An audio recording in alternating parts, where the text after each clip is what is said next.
3 पीढ़ी से जो जादू टोना करते आए थे, प्रभु यीशु मसीह ने उनको आजाद कर दिया है, परिवार को बदल दिया है। और ये सिर्फ चंगाइयां नहीं है, पता है, ये सिर्फ चंगाइयां नहीं है, ये खानदान की हिस्ट्री बदल गई है।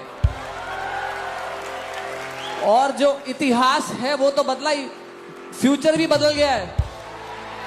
ये बच्चे बड़े होके क्या काम करते, कहां जाते, शादी कैसे, बच्चे कैसे, आगे अपना भविष्य क्या प्लान करते, परमेश्वर ने पूरी हिस्ट्री और पूरा फ्यूचर बदल दिया है इन खानदान का। आमीन। और इनके आने वाली 10 पुश्तें जो होंगी ना, वो भी प्रभु यीशु मसीह को जानेंगी। आमीन। सच में हमारा परमेश्वर कितना महान है, और वो परमेश्वर आज यहां पर चल फिर रहा है आपके इतिहास और आपके फ्यूचर को बदलने के लिए। आमीन, आमीन। वही परमेश्वर यहां पर है जो आज हमारे परिवारों को बदलना चाहता है, और कई परिवार आज यहां से बदल कर जाने वाले हैं यीशु के नाम में। आमीन। आपने इनकी गवाही सुनी है, पर मैं चाहता हूं एक बार, ओह हालेलुया, सच में कई गवाहियां मुंह बंद कर देती हैं। आमीन।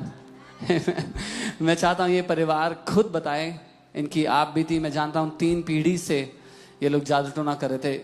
बहन, मैं आपसे पूछना चाहता हूं पहले, जो हमारे घर में 3 पीढ़ी से ये भक्ति चल रही थी, उससे हमने बिल्कुल छुटकारा पा लिया। आज से हम कुछ नहीं करेंगे। हमारे बच्चे चंगे हुए फिर भी यीशु में। आप मुझे ये बताएंगे कि बच्चे कितने छोटे थे जब उनको दौरा पड़ने लग गए? बच्चे थे 11-12 साल के। 11-12 साल के थे। अभी कितने हैं? सोहन मोहन कितने साल के? ये मोहन है 21 साल का, और सोहन है 24 साल का। 12-13 साल से ऊपर हो गया। हाँ जी। इनको ये दौरे पड़ते थे लगातार। Come on. और आपने बताया था कि दिन में 2-3 बार दौरे पड़ जाते थे। 2-3 बार पड़ते थे। तो जिंदगी कैसे जी सकते थे 2-3 बार दिन में दौरे पड़ेंगे तो? रोते रहते थे। खाना बना धरा तो वो धरा ही है। कई दिन तक हम ऐसे ही रहते थे, न्यू ही। कोई हमें देखता ना घर का ना बाहर का, कोई भी हमारा नहीं है। मैं मगन जी आपसे भी पूछना चाहता हूँ, क्योंकि मैं जानता हूँ ये आसान नहीं है एक पिता होते हुए अपने बच्चों को इस तरह से सताए जाते देखना, है ना। आप मुझे बताएंगे क्या हुआ था? शुरू में हम पहले गवाही हमारी ये है, जो हम भक्ताएं 3 पीढ़ी से हो रही थी, उसके बाद हम करने लग गए थे। वो करने के बाद में फिर एकदम अटैक हमारे ऊपर हो गया। हमने उसके बाद छोड़ दी। मैंने कि हमारे बच्चों को परेशानी हम नहीं करेंगे किसी का भी। तो झाड़ पहुँच करने वाले आते थे, फिर हमने उन्हें मना कर दिया।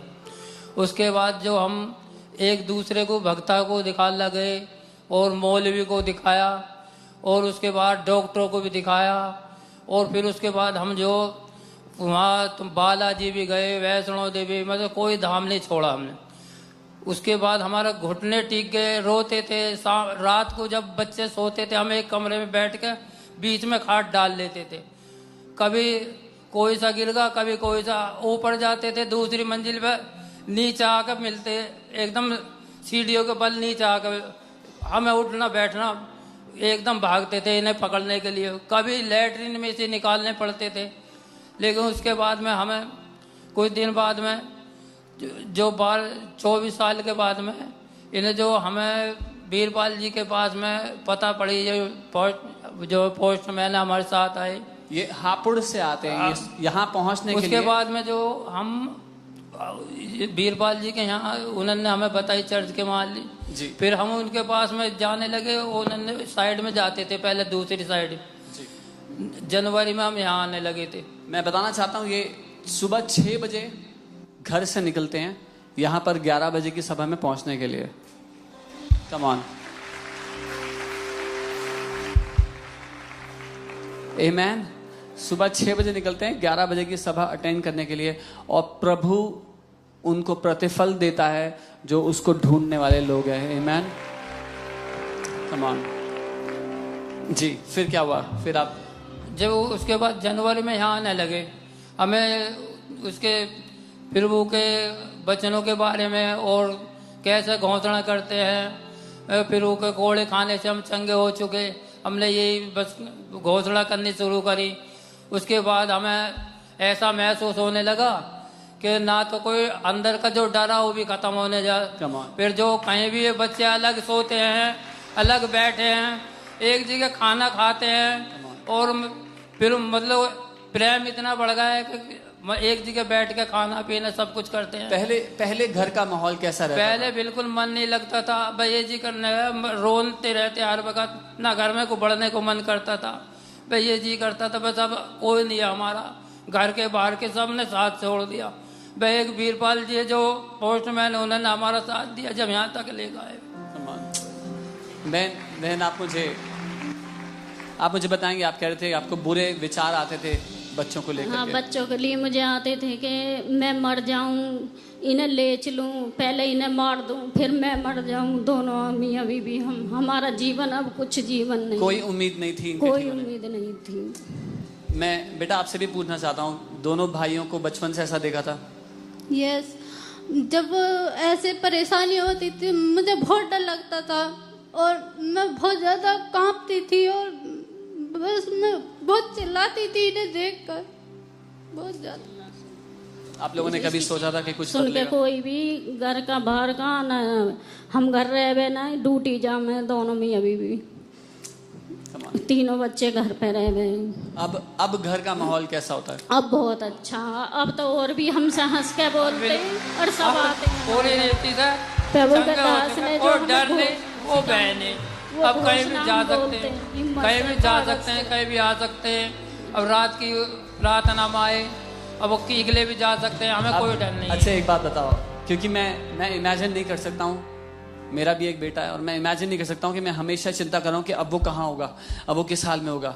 12-13 साल से ये लोग ऐसे जी रहे थे, अब कैसा लगता है बिना इस फिक्र के कि हमारे बच्चे कैसे हैं? अब बिल्कुल एकदम अंदर से सब कुछ सही है, एकदम चंगे हो चुके हैं, कोई डर नहीं, कोई भय नहीं। फिर वो कैसे अब पता है वो जहाँ भी है प्रभु यीशु ने संभाल रखा है। आमीन। ये जो 3 पीढ़ियों से भक्तिन करते थे, भक्त का काम करते थे, अब ये प्रभु यीशु मसीह के भक्त हो चुके हैं। आमीन। इनका नाम मगन है और ये पे प्रभु यीशु मसीह में मगन हो चुके हैं। मैं जस्ट ताकि आप समझो कि कितना इम्पैक्ट होता है। बेटा मोहन है ना, मोहन एक बार अपनी जीभ दिखा सकते हो चर्च को? क्योंकि इनको फिट्स पड़ते थे, पूरी जीभ कटी हुई होती थी इनकी। मुझे मालूम नहीं आप देख पा रहे हैं, पर इनकी पूरी जीभ कटी होती थी, चोटें लगी होती थी। अब देखेंगे चेहरे पे इतने निशान है, ठोड़ी पे, कंधे पे, पूरे शरीर पे चोटें होती थी इनको, क्योंकि कभी भी कहीं भी उन फिट्स के द्वारा गिर जाते थे। और जिस फैमिली में कोई आशा नहीं थी, कोई उम्मीद नहीं थी।